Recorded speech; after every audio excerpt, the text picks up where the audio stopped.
We'll guide you through how to put numbers in column in Excel. If you find this helpful, don't forget to like and subscribe. People search for this tutorial because they want to enter numbers in Excel columns correctly and efficiently. They look for clear steps to avoid mistakes, save time, and create clean, organized numeric data columns. To begin this tutorial, open Microsoft Excel on your computer or laptop and wait until the Excel Start screen fully appears before continuing to the next action. Open a new workbook or an existing file so you have a worksheet ready to edit. Make sure the worksheet grid is visible on the screen and not covered by any dialog window. Choose the column where you want to enter numbers by locating the correct column letter at the top.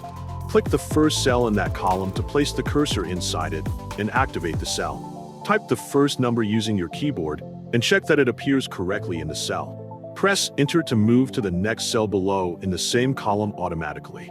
Type the next number in the column using your keyboard input.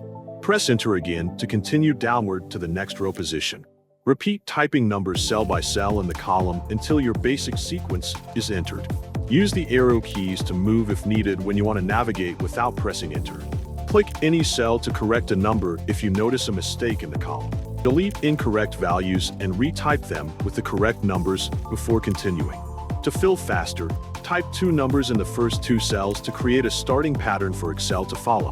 Highlight both cells with your cursor by clicking and dragging across them. Drag the fill handle down the column using your mouse from the small square at the selection corner. Release the mouse to autofill the number series based on the first 2 values provided. Review the column to confirm all numbers are entered and displayed in the correct order. Adjust any value that looks incorrect by clicking the cell and typing a replacement number.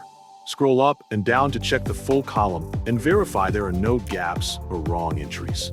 Save your Excel file after entering the numbers so all changes are stored properly and the column data remains updated.